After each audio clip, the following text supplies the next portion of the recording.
Amigos de Hilo Oferto, bienvenidos. Feliz Día de la Mujer. Mi nombre es Paulina Villar, mi compañera Argelia del Alma te adoro y que quiero con todo mi corazón. Amiga, qué fuerte, qué extraordinario este día y creo que estamos haciendo revolución. Robertito, ahorita vamos contigo, pero este es de las mujeres. Este día Adelante. es de la mujer. Bienvenidos a todos, a los dos. Ay, gracias, amiguita. Buenas tardes, mi nombre es Argelia Wong. ¿Y qué te puedo decir? Estoy orgullosa de ser mujer, de todo lo que ha pasado y lo que nos viene por delante. Está fabuloso. Felicidades a todas las mujeres. No se pueden perder este tema. Está padrísimo. Bienvenido, Roberto. Y bueno, Gracias. Tienes a dos mujeres aquí, ni modo, ¿eh? Te vas a tener que No, aguantar. y encantado de estar con dos mujeres que son muestra y que son ejemplo de tenacidad y de lucha. Empecemos, como ya lo hicieron ustedes, también les pido me den oportunidad de felicitar a todas las mujeres. Felicitaciones no por ser mujeres, no en el sentido de festejar el hecho de ser mujeres, sino la lucha. Más bien, la felicitación va en ese sentido, en el sentido de conmemorar esa lucha y reconocer esa lucha. Y pues bueno, vamos a hablar, como ustedes ya lo anticiparon, de algunos temas que tienen que ver con la lucha precisamente de las mujeres, y qué mejor que hacerlo en este día, ¿no? Qué orgullo, Roberto. Gracias. De verdad es que nosotros somos un trampolincito ahí en nuestras compañeras que nos ven detrás de esta pantalla, una voz en el que podemos resaltar nuestra integridad, nuestra lucha, nuestros derechos, nuestras oportunidades. El simple hecho de ser mujer en muchos países, la cultura no coopera, no ayuda y siempre hemos pues no sé, como que nos clasifican con el sexo débil, bla, bla, bla, pero tenemos muchas mujeres alrededor del mundo que han luchado por cambiar esto y bueno, la verdad no agradando aquí a mi amiga la presente que siempre ha luchado con su asociación civil de Tu Mundo es Mi Mundo, con toda la familia de autismo, de todos estos niños que necesitan tanto a sus mamás, esa fuerza y que son invencibles, luchonas, pero bueno, nos fuimos a mucho más profundidad del tema. Y el día de hoy tenemos pues unos temas padrísimos que vamos a compartir con el licenciado Roberto Rentería y voy a presentarte, Roberto, porque eres un gran amigo, te admiro y la verdad es que es un currículum el que tenemos extensísimo y queremos hacer pequeña el resumen de todo lo que has hecho. Y Roberto, el licenciado Roberto Rentería es abogado egresado de la Universidad Autónoma de Ciudad Juárez, tiene un diplomado en Derecho Empresarial por el Instituto Tecnológico Autónomo de México, en la Ciudad de México. Estudios sobre el derecho empresarial en Harvard Law School, en Massachusetts, Estados Unidos, en el verano de 1999. Tiene una maestría en Derecho Fiscal por la Universidad Autónoma de Ciudad Juárez. Estudios sobre litigación oral y el juicio oral mercantil en México, en California, en la Universidad de Leyes en San Diego, California, en el 2012, diplomado en Energía por la Universidad Autónoma de Ciudad Juárez en el 2015, diplomado en Juicio Oral Civil Familiar por la Universidad Autónoma de Ciudad Juárez en el 2016. Qué extenso, qué honor, qué placer tenerte el día de hoy con nosotros, Roberto. Bienvenido. Encantado y muchas gracias por la invitación. Estamos a sus órdenes. Bienvenido, Roberto, nuevamente. Para empezar, mi pregunta es, ¿cómo? Bueno, yo sé que hay diferentes abogados en diferentes situaciones. Si yo me quiero divorciar, ¿qué es lo primero que tengo que preguntarle al abogado y cómo puedo escoger a ese abogado? ¿Cómo sé que es una persona recta, que es una persona honesta y cómo sé que va a llevar mi caso como debe de ser? Bueno, mira, vamos a empezar y esa es una excelente pregunta porque muchas veces cometemos el error de simplemente tocar la puerta de un abogado para plantear un asunto que ni siquiera tenemos nosotros mismos identificado, y si no tenemos identificado el asunto no sabremos si estamos con la persona correcta. Aquí yo creo que hay que empezar. Este tema de cómo eliges a un abogado, yo lo que procuro hacer para plantearlo y se pueda captar de una manera más clara es, vamos identificando el servicio legal con el servicio médico, que es una referencia mucho más comprensible para el común de la gente. Si tú, vamos a decir que tienes un dolor fuerte en la espalda producto de una lesión, pues no vas a ir con un cardiólogo, ¿verdad? Digo, eso creo que es lo que nos viene primero a la mente, ¿no? Es lo mismo en el caso de las especialidades legales. Es lo primero que tenemos que pensar, identificar precisamente nuestra necesidad de servicio. Si yo tengo un problema en mi relación de pareja y estoy pensando en la disolución del vínculo matrimonial o el divorcio, pues vamos a buscar ubicarnos con un abogado que tenga esta especialidad y que además pueda ser recomendable, ¿no? La especialidad en México no es una necesidad legal, es decir, los abogados en México no somos especialistas porque la ley nos exija hacerlo. Eso es una cuestión que, bueno, por muchos años se ha estado discutiendo y no se ha podido llegar a un punto donde en el país se requiera para ejercer una especialidad de algo más que simplemente el título universitario. De ahí que se deja entonces a los abogados y a la ética profesional de los abogados el poder ser claros y ser honestos con sus clientes en cuanto a que si yo soy un abogado que manejo asuntos de tipo penal, por decir, y viene una persona y me plantea un tema de divorcio contencioso incluso, no de divorcio voluntario, porque el divorcio voluntario es un trámite y se puede resolver muy fácil y incluso no necesitaría ser un experto en materia familiar para llevar un divorcio voluntario.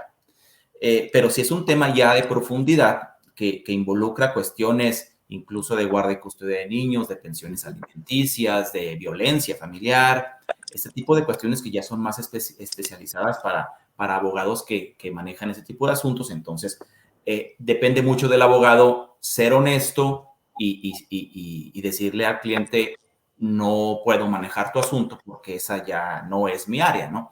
Pero sabemos que desgraciadamente hay muchos abogados que por generar el trabajo no van a ser tan francos en ese sentido con sus clientes. Entonces, aquí lo importante es que la persona sepa, primero, identificar cuál es su problema y con qué área del derecho se relaciona su problema. No siempre es tan sencillo y no siempre la persona tiene la idea clara de qué problemas o qué aspectos de la ley involucra su problema. Les voy a dar un ejemplo que acabo de vivir hace un par de semanas con una persona que me preguntaba si manejábamos en el despacho cuestiones de divorcio. Y le preguntaba yo, a ver, platícame un poquito de tu problema, ¿no? Y me decía, es que mi esposo está manejando mi negocio desde hace años y yo tengo miedo que me deje fuera del negocio. Hemos estado teniendo problemas, vivimos en El Paso, pero el negocio está en Juárez. Él tiene poderes de la empresa y yo tengo miedo que por el problema de pareja tengamos un problema en el negocio, me va a dejar fuera del negocio y de repente no me deja entrar. Bueno, ese es un problema, pero también es un problema comercial, es un problema corporativo, es un problema contractual que ya involucra muchas otras áreas. Entonces, en ese tipo de cosas hay que tener mucho cuidado. Entonces, y ahora sí respondiendo a tu pregunta, pues lo primero es eso, ¿no? Es que la persona trate de identificar cuál es su necesidad de servicio para saber con quién acudir. Perfecto. Roberto, y volviendo a este tema del divorcio, ¿cuáles son las medidas que podemos tomar para protegernos si existe todo lo que mencionabas ahorita de un divorcio, pues la verdad lamentable en que exista alguna violencia contra ellos mismos? Pues mira, yo voy a seguir manejando para efectos de esta plática esta diferencia o esta similitud más que diferencia entre lo que es el servicio legal y el servicio médico, porque creo que es muy importante para que la gente lo pueda ubicar. Hablamos de la necesidad del servicio, de identificarla y de cómo llegas al abogado, ¿no? Pero en relación con tu pregunta, hay un concepto que se llama medicina preventiva. Ustedes seguramente lo han escuchado. que tiene que ver con todos los pasos que las personas tienen que llevar a cabo, todas las recomendaciones que tienen que seguir para evitar caer en una enfermedad o en X situación que ponga en peligro su salud. La prevención también existe en el campo legal. El hecho de que tú vayas con un abogado, aunque no tengas un problema, pero que sabes, consciente de que puedes tener un problema futuro, puede ser de mucha ayuda, porque también la prevención, al igual que en la medicina, en el derecho y en las leyes, la prevención de los conflictos es mucho más barata que la solución de los conflictos. Lo que pasa es que mucha gente también piensa que ir con un abogado cuando no tienes un problema es tirar el dinero a la basura. Realmente no es así. Tú vas con un abogado y vas a pagar 10 pesos por prevenir un conflicto o por estar bien preparado o bien posicionado al momento de que se llegue un inevitable conflicto. Si no lo haces, puede ser que al momento que llegue el conflicto, en lugar de que te cueste 10 pesos, te va a costar 100. Porque hay cosas que se pudieron haber previsto y no se previno. Entonces, ya me gustaría hablarles del tema de la especialidad, que me parece bien importante para efectos de cómo encontramos al abogado correcto, ¿no? Claro. En México, el concepto de especialidad yo lo veo muy distinto a cómo se maneja el concepto de especialidad, no solamente para el servicio médico, sino para cualquier servicio, por ejemplo, en Estados Unidos, ¿no? En Estados Unidos, el ser especialista es, yo nada más hago esto. Y por eso el servicio en general es muy caro. Tenemos especialistas en todo tipo de áreas del derecho y en todo tipo de áreas de servicio que se puedan ustedes imaginar, ¿no? Incluso en el área de construcción vamos a hablar de que hay gente que se dedica a poner techos y nada más eso hace. Y hay gente que se dedica a pintar y nada más eso hace. Y salen carísimos porque nada más eso hacen, ¿no? En México el concepto de especialidad no significa nada más eso hago. En México el concepto de especialidad significa eso hago, entre otras cosas.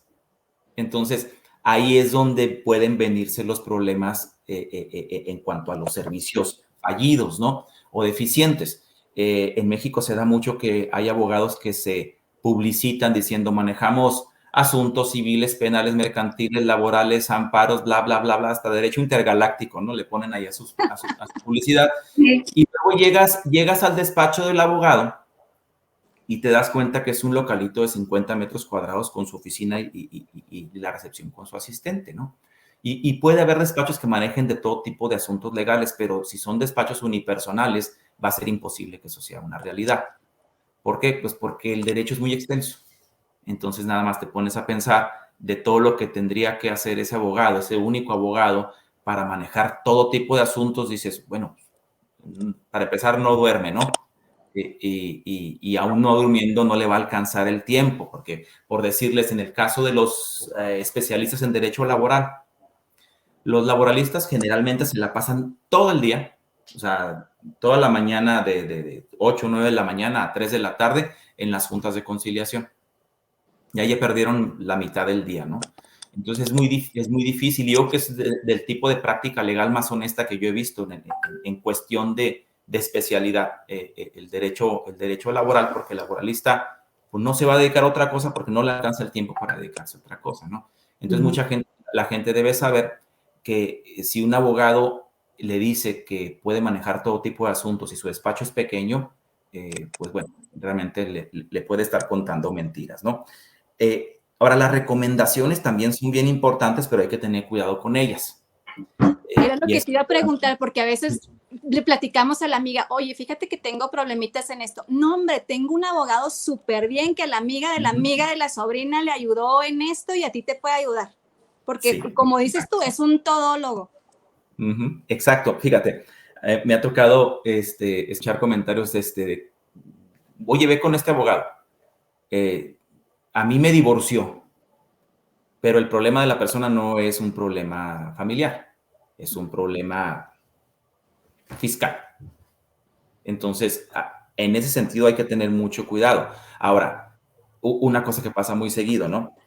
Nosotros, por ejemplo, en el despacho, que no somos penalistas, nos ha tocado por mil y una razones, ¿no? Por ayudar a un amigo, un familiar, o porque el gerente de una empresa se vio involucrado en un problema de eso, vamos a decir, un choque donde hubo lesionados, ¿no? Entonces, bueno, pues tenemos que ir a la fiscalía a ver a esta persona y buscar la manera de resolver la situación negociando con las víctimas, y a la vuelta de unas horas o de un día, la persona ya está fuera, ya resolvimos el asunto. Eso no nos hace a nosotros penalistas.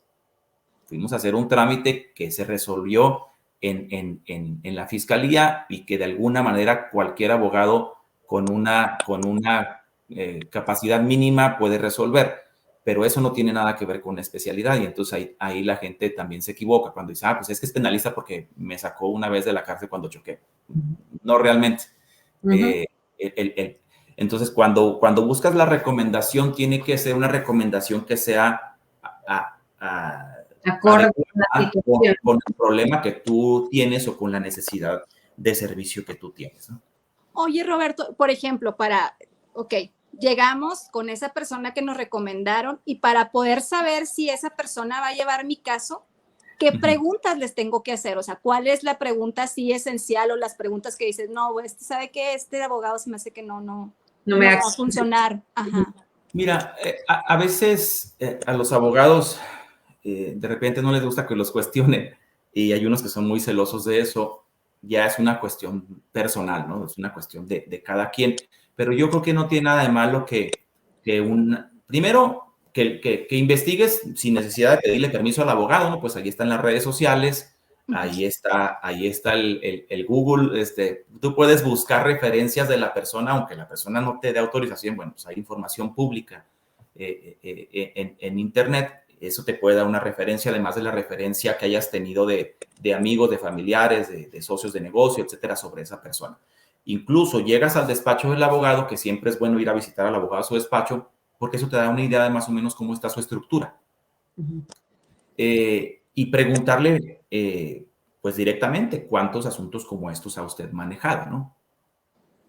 Y ver qué te responde, ver qué información puede ser verificable y qué información no puede ser verificable. Desde luego, los abogados no tenemos ninguna autorización como para dar a conocer o divulgar información de nuestros clientes. Yo en pláticas como las que tengo ahorita con ustedes, yo puedo hablar de temas o de experiencias específicas, pero no voy a hablar de clientes, ¿verdad? Entonces, lo mismo pueden hacer los abogados con sus clientes, decirles, bueno, hemos manejado asuntos así, así, así, así, tenemos experiencia en esto.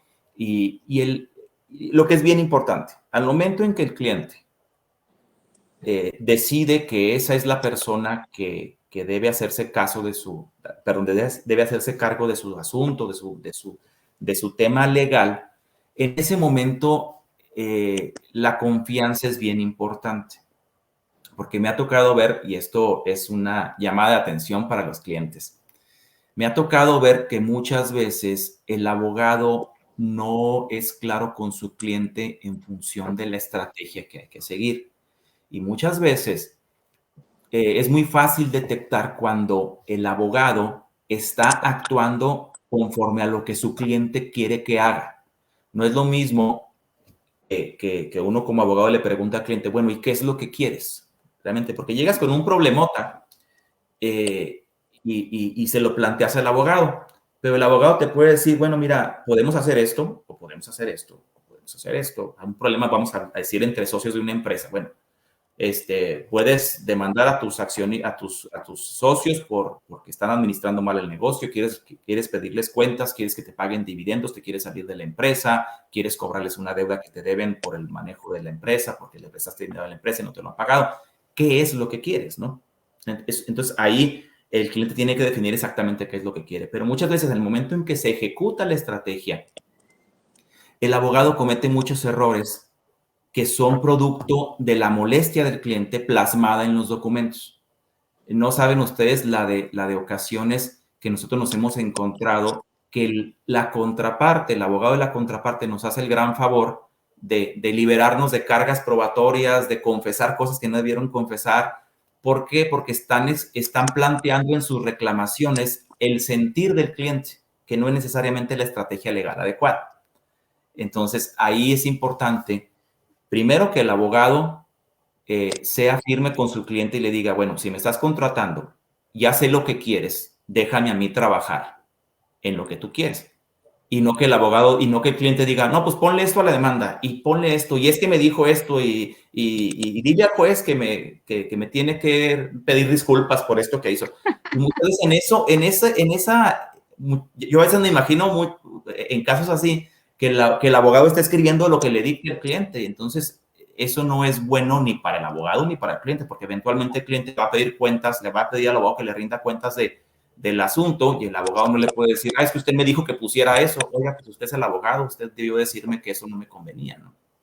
Sí. Roberto, digamos que yo soy tu clienta, mi proceso o el caso que estás llevando se va a juicio o a alguna audiencia. ¿Cómo son? Necesito presentarme, ustedes se encargan de todo, ¿qué hay que hacer? ¿Cómo son para las personas que no hemos, pues, realmente tenido algo legal, algo que tengamos que asistir? Platícanos todo este proceso. Bueno, mira, vamos a hablar de los juicios civiles, que son los que están un poquito más avanzados en el Estado en cuestión de oralidad. El sistema de procedimiento en México hasta hace algunos años era eminentemente escrito. Y si tenías tú que comparecer a una audiencia, si es que la contraparte pedía que comparecieras a una audiencia que se le llama confesional. Eso sigue sin cambiar, pero lo que ha sido muy dinámico últimamente con reformas que están en vigencia desde hace ya algunos años es que el procedimiento ya es más dinámico, y eso abona muchísimo al tráfico incluso comercial, porque los conflictos no duran estancados y los recursos derivados de un conflicto legal no duran tanto estancados en los tribunales, y eso es bien importante. La gente a veces no ve esa parte, ¿no? En los tribunales hay millones y millones y millones de pesos estancados por alguna razón, porque un juez ordenó congelar una cuenta, o porque una obra se quedó a medio proceso, o porque una inversión ya no se quiso seguir desarrollando en un inmueble porque el inmueble tiene un conflicto legal y no quieren meterle dinero bueno a un inmueble que está en conflicto, etcétera, ¿no? Entonces, actualmente los procedimientos judiciales del orden civil se desahogan, bueno, y del orden mercantil, dependiendo del tipo de juicio, en dos audiencias básicamente, que es una audiencia que se llama audiencia preliminar, donde las partes, a través de sus abogados, y los abogados tienen las facultades en un poder suficientes, plantean sus posturas que ya están previamente planteadas, de hecho, en los escritos, ¿no? Entonces, ¿qué es lo que hace el juez en esa audiencia? Primero determina si no hay una situación, o más bien si no hay una forma en que se puedan arreglar las cosas para no continuar con el juicio, una etapa de conciliación, se establece qué tipo de pruebas se van a ofrecer, se prepara realmente el juicio, ¿no? Y luego una segunda audiencia donde ya se desahogan todas las pruebas de una manera muy dinámica, se preparan desde antes. Ahí es donde las partes pueden comparecer, es decir, si tu contraparte pide que tú comparezcas, tienes que comparecer ante el juez. Se desahogan estas pruebas y luego ya se cita a la lectura de la sentencia, que es digamos que una tercera audiencia que nada más tiene como propósito que las partes escuchen los puntos resolutivos de la sentencia, el veredicto básicamente. Y es muy dinámica, ha provocado muchos beneficios en la administración de los conflictos legales, y sobre todo ha dado mucha certeza a las partes. ¿Por qué? Porque ahora, con uno de las características principales de este tipo de procedimientos es que el juez siempre está ahí. O sea, el juez es quien conoce directamente de las pruebas, cosa diferente a lo que era antes, que el juez realmente nunca presidía las audiencias. Entonces, al momento de resolver, el juez lo único que hacía es revisar el proyecto de la sentencia que otra persona de ahí, de su personal, había realizado. Entonces, no es lo mismo que el juez revise un expediente sin caras, sin gestos, sin lenguaje corporal, vaya, que es lo que el juez debe estar captando en las audiencias, ver cómo se conducen las partes. Los jueces se han estado preparando ya por algunos años en estos temas, y un juez muchas veces, al momento en que llega a la audiencia de juicio, ya tiene una idea de cómo están las cosas, porque ve la conducta de las partes muchas veces, ¿no? Entonces, esas reformas han sido muy, muy útiles. Y, por ejemplo, para comparecer nosotros, Roberto, ustedes como abogado nos asesoran, nos dicen qué vamos a decir, cuándo nos tenemos que callar, todo ese tipo de cuestiones. Sí, claro, claro. Es importante que el cliente conozca cómo se desarrolla el procedimiento, ¿no? En el tema de las audiencias, bueno, pues siempre es importante que el cliente sepa cuál es, no solamente qué es lo que nosotros buscamos, o sea, tu cliente y tú, qué es lo que buscan y cómo se va a obtener y qué pruebas estamos desahogando para llegar a ese propósito, sino saber, el cliente tiene que saber cómo se está defendiendo la contraparte. Vamos a decir, en un asunto donde quieres cobrar una deuda, ¿no?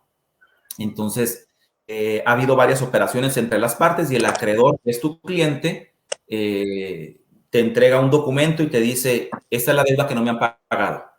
Entonces, estás tú como abogado con base en ese documento y resulta que te contestan la demanda exhibiendo recibos. Entonces, regresas con tu cliente y me dice, oye, nos están contestando con estos recibos. Y dice tu cliente, bueno, lo que pasa es que hemos llevado a cabo diversas operaciones antes de esta que sí me ha pagado. Entonces, bueno, tienes que preparar en función de esa contestación donde dices, mira, esos recibos corresponden a los otros documentos que se antes, ¿no? Entonces, todo eso lo debe conocer el cliente para el momento que comparezca a la audiencia, le van a presentar esos recibos diciéndole, tú recibiste este dinero, ¿no? Ahí tienes tú que estar preparado como cliente para decir sí, pero no se refieren a este documento, sino a otros documentos. Es un ejemplo nada más, pero sí, en respuesta a tu pregunta, sí tiene que estar muy bien preparado el cliente para comparecer a una audiencia, tiene que conocer perfectamente cuál es su problema y qué se está haciendo para obtener una resolución favorable. Para no meter la pata, ¿verdad? Oye, Roberto, exacto.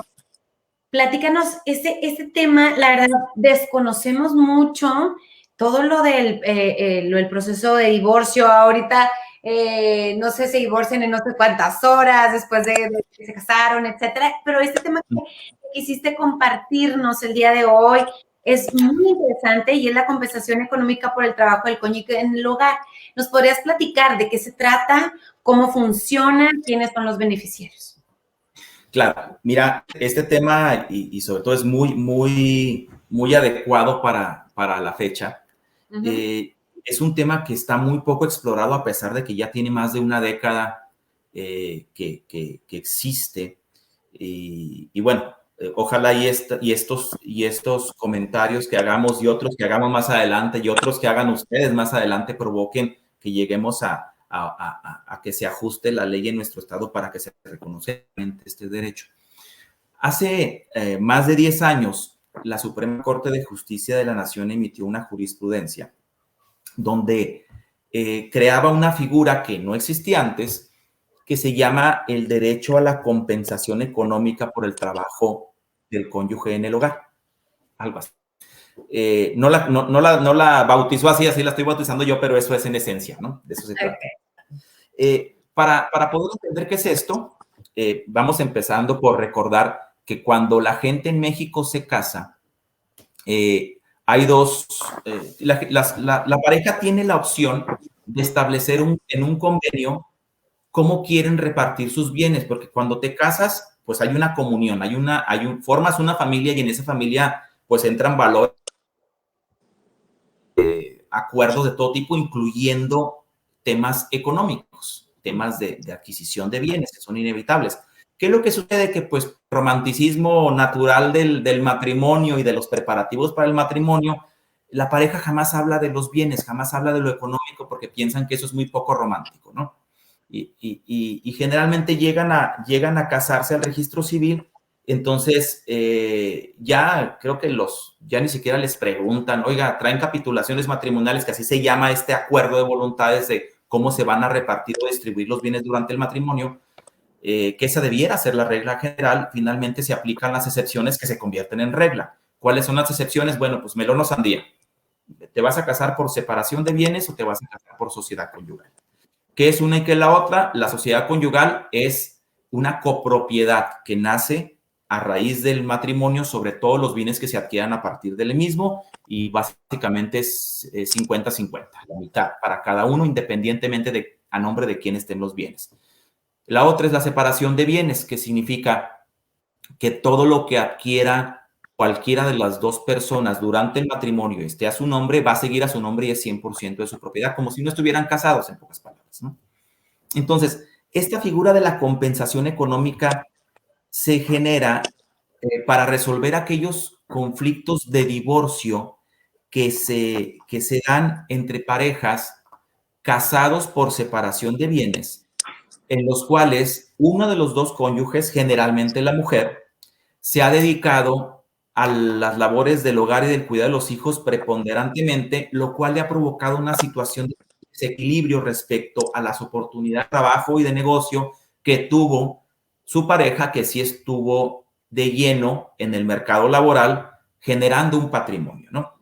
Entonces, el tema es muy importante, sobre todo para aquellas personas que son víctimas de violencia de género, violencia económica de género. Yo estoy seguro que ustedes han escuchado muchas historias de estas tristes donde pues la mujer sobre todo no se anima a terminar una relación porque no sabe qué va a hacer, va a quedar desamparada porque todos los bienes que se adquirieron durante el matrimonio están a nombre del marido, ¿no?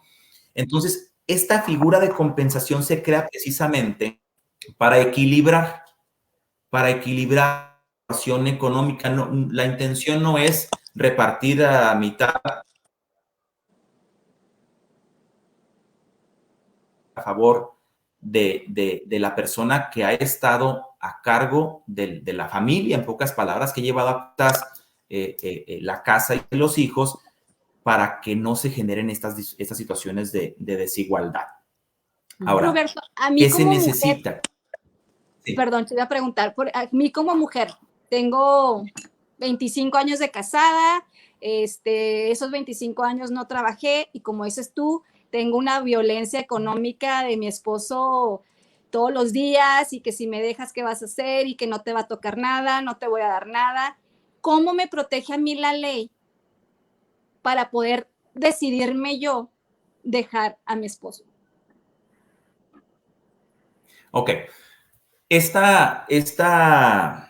El acceso a este derecho o a esta compensación se tiene que reclamar precisamente en la demanda de divorcio.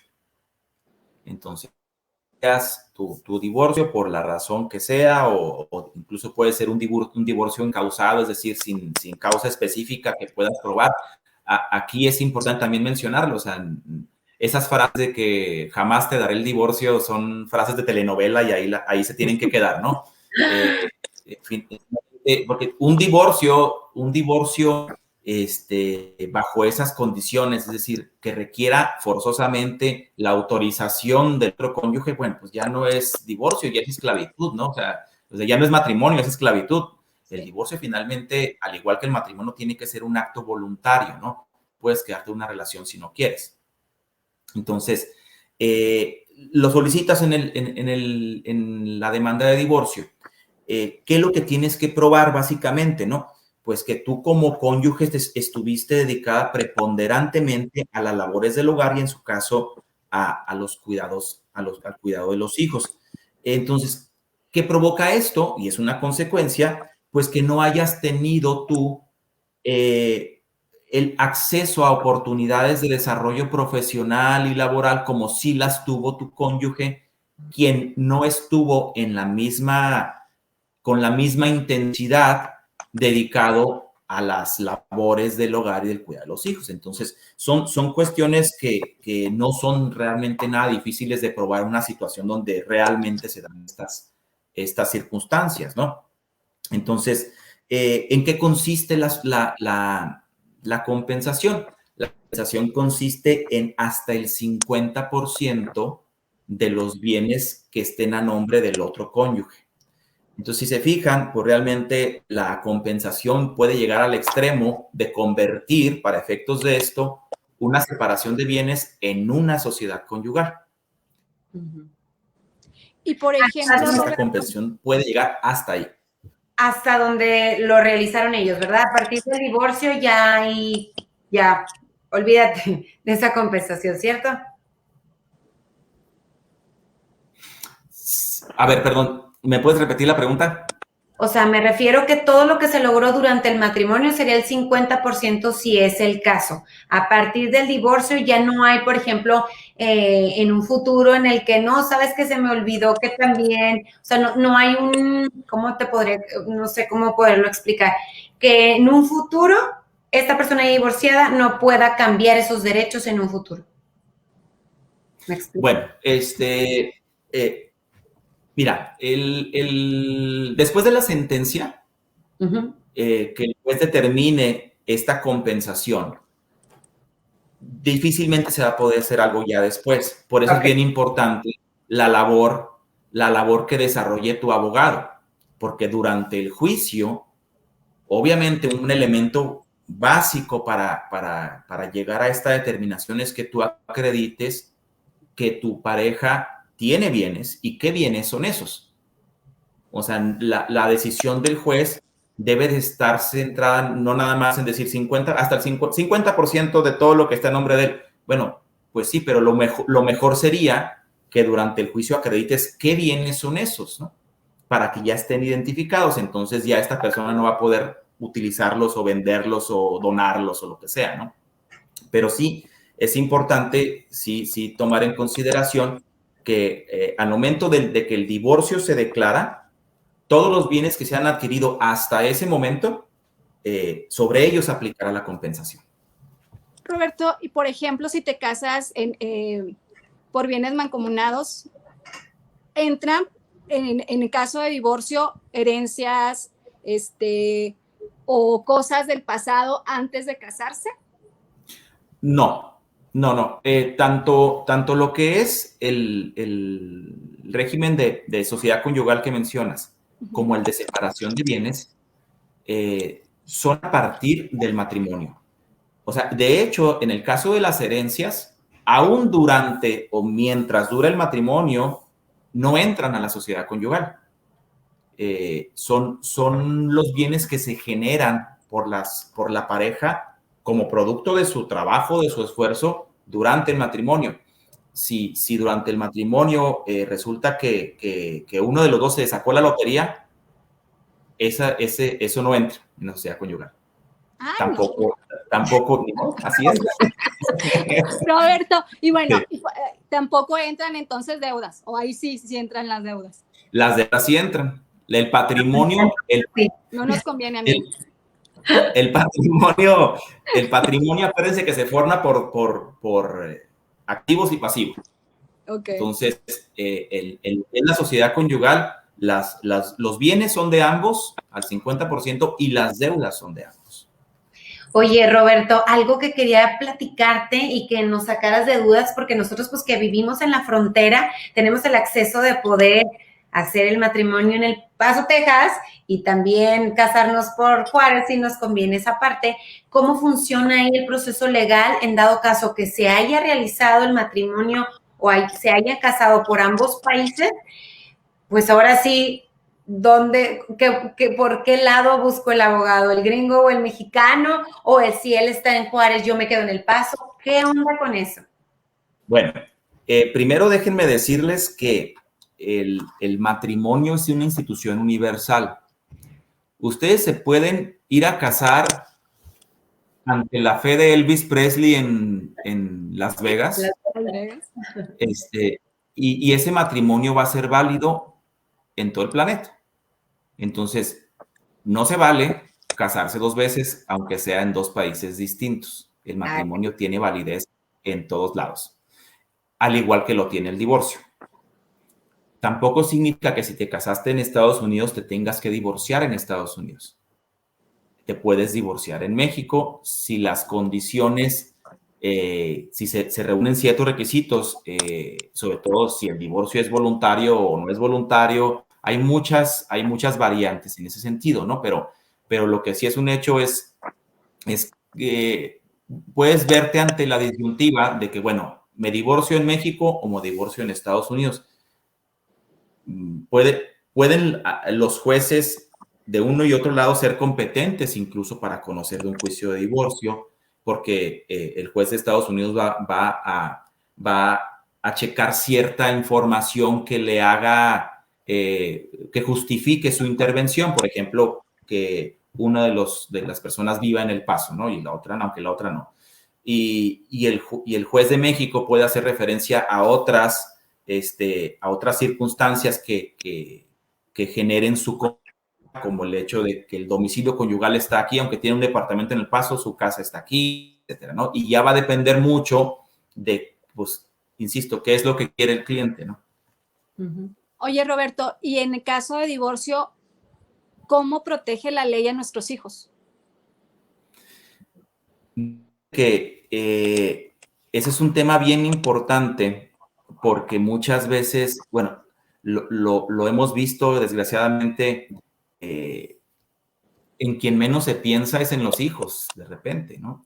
La pareja, entendiendo que obviamente un rompimiento siempre es difícil, muchas veces hasta de manera involuntaria o inconsciente, y la inconsciencia la digo en toda la extensión de la palabra, llevan a cabo ciertas prácticas que no tienden a otra cosa más que a perjudicar al otro, sin darse cuenta que quien está en medio del conflicto son precisamente los niños y las niñas, ¿no?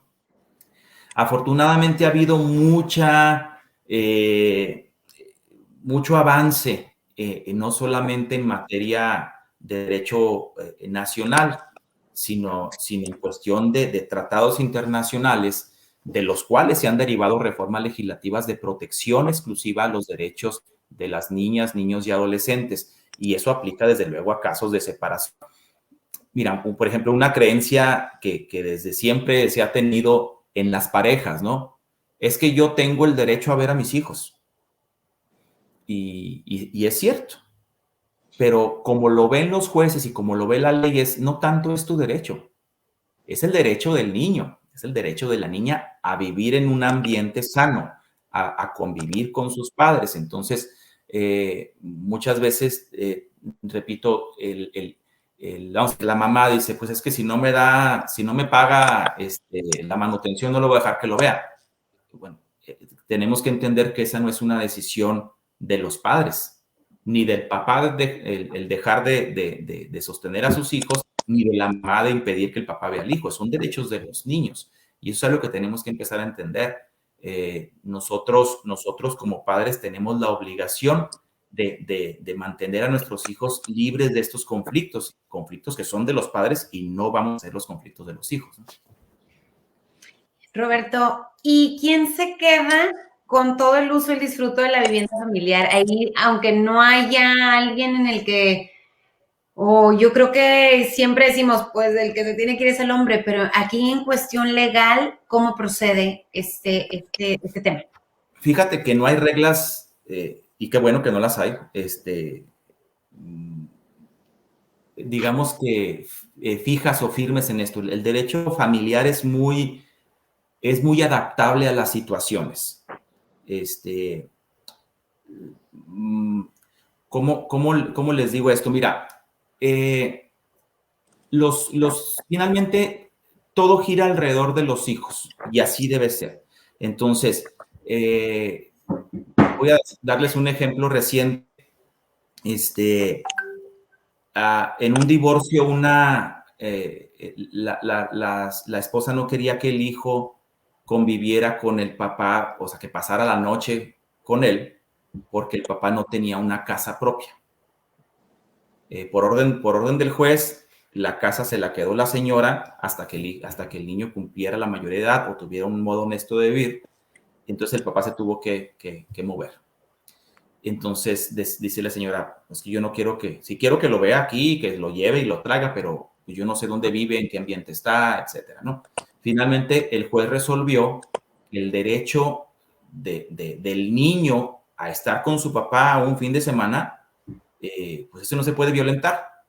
Y no hay evidencia para que se resuelva que el padre va a poner en riesgo la integridad del niño, ¿no?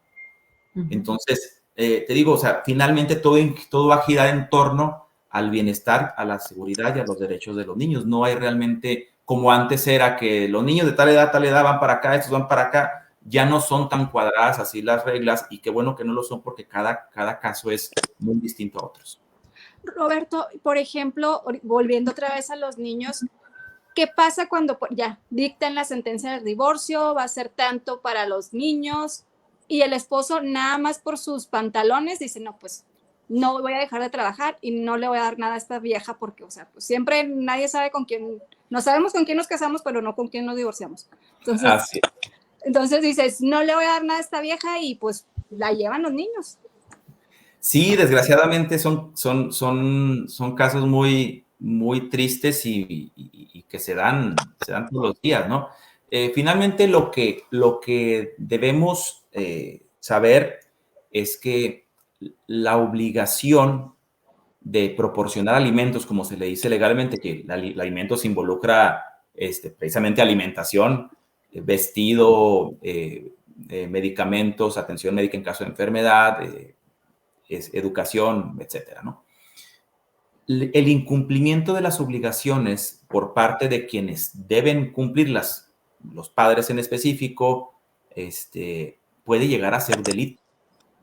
O sea, hay gente que ha ido a la cárcel porque más por orgullo que por imposibilidad no ha cumplido con esa obligación. Entonces hay que tener mucho cuidado con eso y tratar de no jugar con eso. Y a eso me refiero cuando digo que muchas veces los padres inconscientemente llegan a estos extremos, todo con tal de perjudicar al otro cónyuge. Lo que sí debemos tener claro, y eso es un tema que en algún momento también me tocó platicar, de qué pasa después de un convenio de divorcio. Porque muchas veces los convenios de divorcio son tan complicados para alcanzarse, porque las partes, precisamente por el sentimiento que traen, no quieren ceder un ápice. No, pues yo nada más de tal hora a tal hora y que venga estos días, y son muy estrictos, sobre todo con los temas de visita y convivencia. Uh-huh. Cuando realmente ustedes, si quieren, pónganse a hacer una investigacioncita ahí con sus conocidos, sus amigos que están divorciados, y pregúntenles si acaban de divorciarse, digamos, desde hace 1 o 2 años para atrás, si se está siguiendo al pie de la letra el convenio. Y se van a dar cuenta que finalmente quien manda en ese aspecto, quien manda termina siendo los hijos. ¿Por qué? Porque aun y cuando en el convenio diga que el niño va a visitar, que el papá va a visitar al niño lunes, miércoles y viernes de 5 a 9, por decir un ejemplo, ¿no? Va a darse el caso en que a los 3 meses, a los 2 meses, a los 5 meses o a los 6 meses, como sea, el papá ya no va a poder ir esos días, porque el trabajo ya se lo impide, y entonces necesariamente va a tener que informar a la mamá, oye, no puedo ir esos días, pero puedo ir martes, jueves y sábado. Bueno, pues ni hablar, ¿no? O bien, el hijo se enojó con el papá y no lo quiere ver, y no lo vas a obligar a que lo vea. O, por el otro lado, el hijo se la pasa súper bien con su papá y empieza a tener problemas con su mamá. Uh-huh. Se quiere quedar el fin de semana con su papá. El juez no se lo va a impedir. Entonces, la verdad es que el punto es, no hay que ser tan estrictos en ese tipo de cosas, porque las cosas van a tomar su cauce natural. A la vuelta de unos meses, la pareja se va a estabilizar, cada quien va a hacer su vida y se van a olvidar que tienen un convenio firmado y qué dice el convenio, realmente. Oye, Roberto, y por ejemplo, o sea, los niños, que siempre decimos, no, pues es que están mejor con la mamá y que los niños se van a quedar conmigo. Ellos deciden, ahorita que decías tú que han cambiado un poquito las leyes, ellos pueden decidir, ¿sabes qué? ¿Me voy con mi papá o me voy con mi mamá? No importa la edad que sea. No, te digo que no es tan específico así, pero sí puede haber necesidad de que el juez escuche al niño o a la niña. Se les hacen preguntas de una manera muy, muy protegida, con especialistas. No es algo agresivo como podría ser una audiencia como la imaginamos nosotros. En una salita se sientan con él, le entregan allí unas cosas para que se entretenga, que dibuje, y ahí se va dando una dinámica donde el niño va expresando lo que piensa y lo que siente, y en función de eso el juez obtiene una referencia en cuanto a cuál es el sentir y el pensar del niño sin necesidad de un interrogatorio directo y agresivo, ¿no? Y esta ayuda, Roberto, ¿hasta qué edad? Mayoría de edad, porque, bueno, los hijos ya ahorita siguen viviendo con sus papás y tienen 40 años, ¿verdad? Así es, digo, todo tiene sus límites. Sí, yo he sabido de hijos que llevan 3 maestrías con tal de que sí, le sigan patrocinando, ¿no? Lo que establece la ley en cuanto al apoyo de los hijos es hasta que cumplan la mayoría de edad o hasta que terminen una carrera universitaria. Okay. Como generalmente se maneja. Roberto, se nos acaba el tiempo. ¿Nos puedes dar tus redes sociales, donde teléfono, todo, donde te podamos conseguir? Claro que sí. Mira, estamos en cualquier pregunta, con mucho gusto, cualquier duda, me la pueden hacer llegar a un correo electrónico que se llama info@rmmlex.com, info@rmmlex.com. Estamos en el teléfono 656-629-0676. Y en redes sociales, bueno, la única red social en la que sí estoy un poquito activo es en Facebook, y aparezco ahí como Roberto Rentería. ¿Nos puedes repetir otra vez el celular? 656-626. No, es 656-629-0676. Perfecto. Roberto, te agradezco muchísimo. Faltó información. Siempre nos faltan minutos, muchos más, en el que podamos extender estas entrevistas, estas conferencias, esta información tan valiosa para la comunidad, que muchas veces no la sabemos y que ahí nos andamos haciendo bolas, pero yo creo que con esto que nos acabas de decir es una alerta para todos, es ponernos las pilas, es poder acudir a un especialista, a alguien que es profesional como tú, el que nos puedan asesorar, que nos dé la confianza de llevar nuestro caso. Y como dices tú, al final de cabo buscas pues no sé, como la familia, que los hijos estén bien, y sobre todo porque, pues, para el bienestar de ellos, ¿verdad? Entonces, te vamos a seguir molestando para otra entrevista, Roberto. De verdad, hoy en día hicimos un programa pues a la mujer en beneficio a estos temas, y faltaron mucha gente que nos está escribiendo y que nos está viendo. Quisimos que siguieras con esta entrevista porque estábamos Argelia y yo haciéndonos coco watch de todo lo que podemos hacer, de lo que no podemos hacer. Y creo que hay gente en el que ya no quiere saber nada de esa persona y ya rápido, pero al final de cabo es una vida, es un futuro que puedas crear o no crear, y fue por eso, por no buscar un especialista, a alguien como tú que nos pueden asesorar en todo esto, de estos temas legales. No, y ¿sabes qué pasa? O sea, que nos vamos a veces con la finta de que a mi amiga le fue súper bien, pero es que todos somos diferentes, todos los casos son diferentes, y hay que platicarlo, hay que agarrarlo bien los pantalones, y si nos está yendo mal, si nos está yendo bien. Muchas gracias, Roberto, y acuérdense de lavarse las manos y no salgan, y pónganse por favor el cubrebocas. No le hagan caso al gobernador. Exactamente. Sigue habiendo pandemia en Texas, no se la crean. Sí, por favor. Y también hacerles saber a toda la gente que nos está viendo que seguimos con nuestras conferencias, seguimos con nuestras entrevistas. Y Roberto, también haces tú en tus redes sociales un sinfín de temas en vivo, en Facebook. Platícanos un poquito de eso para que te sigan también los fans y toda la gente que tiene dudas y preguntas. Sí, mira, desde aproximadamente abril del 2019 empezamos un proyecto allí en Radionet con unas capsulitas de temas legales de interés general los viernes. Ahorita estamos los viernes son 20 minutos, es muy rápido, pero tratamos precisamente de tocar temas así de una manera no tan extendida como ahorita. Son 20 minutos, pero tocamos un tema muy específico. Son temas de interés general, de interés legal, obviamente legales, pero de interés general. Buscamos, a veces se me complica mucho pensar en temas legales de interés general, pero bueno, finalmente encontramos ahí algunas cosas. Tenemos haciéndolo cada semana los viernes a las 8:40 de la mañana en 1490 AM en Radionet. Ahí los esperamos. Perfecto, muchísimas gracias, Roberto. De nuevo te mandamos un abrazo, y a toda la gente pendientes porque vamos a tener próximamente muchas sorpresas. Así es. Hasta luego, un abrazo a ambas. Hasta luego. Feliz día, nos vemos en la próxima emisión de Hilo Fuerte.